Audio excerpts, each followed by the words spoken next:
talks. Moving along in our accessibility series, the next thing we want to look at is lists, making sure that we are creating lists with bullets and numbers in the appropriate way.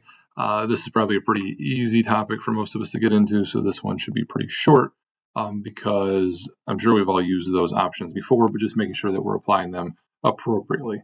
Again, this comes back to the idea that we want to make sure that things are organized in clear and scannable chunks. Lists tend to make that more likely, and making sure that we're using the appropriate HTML settings within Canvas helps to make sure that screen readers can read through the list like we want to. So we always want to use the button in the rich content editor, not typing in the numbers or dashes on our own and making our own manual lists.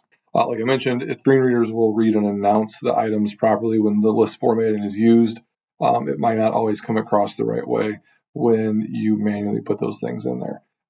Again, just makes it easy for people to skim through, makes it easy for people using assistive technology. And from a more generalized point, consistency, we want to make sure that things are always going to be viewed appropriately across different devices. That robust part of WCAG that we discussed a few videos back, and just making sure the course looks the same from page to page, regardless of device.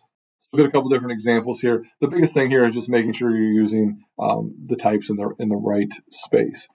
So if we're just going to list out bullets, again, we could put this in a paragraph, but then we got to read a paragraph. We put in bullets, now we can just read through, skim much more easily, and figure out what our objectives are for the week.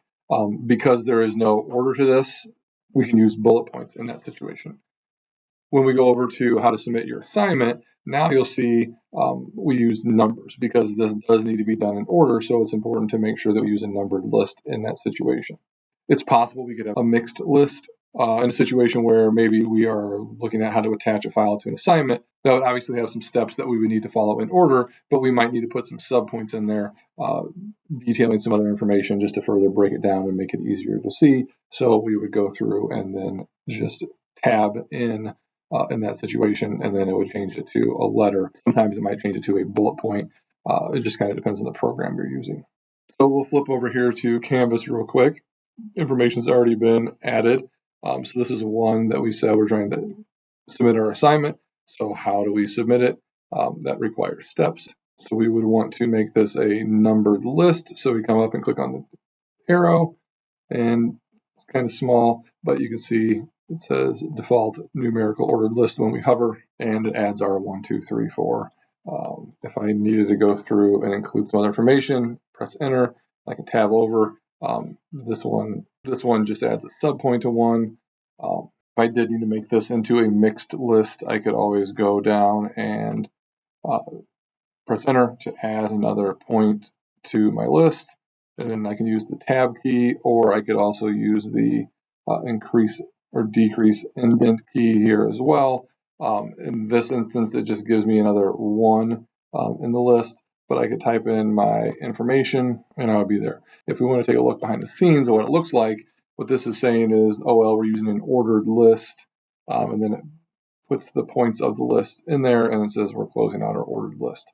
So again, when we're viewing for the person that doesn't have any accessibility issues, then we can see all this and we can scan it easily. For a screen reader, it can go through and tell, okay, this is a list, because it sees all this code that's in the background. No need for you to know that. That's what the rich content editor does, but just to give you an idea of what's happening behind the scenes.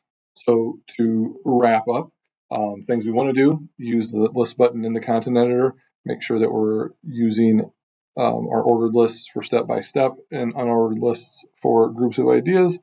And we want to keep everything short and in a parallel structure as best as possible.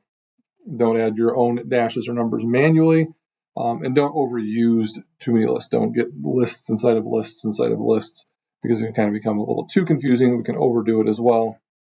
And then don't use a list just to indent content. If there's a situation where something needs to be indent to kind of offset it, that's where that indent, increase indent, decrease indent button comes in. I can take a chunk of information and just indent it a little bit to make it offset so it stands out.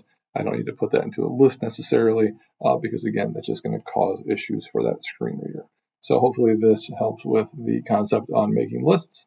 So like I said earlier, pretty easy topic because we've all used the bullet button before, but just making sure we understand kind of the why behind it. This one's a little more on that, not necessarily the how.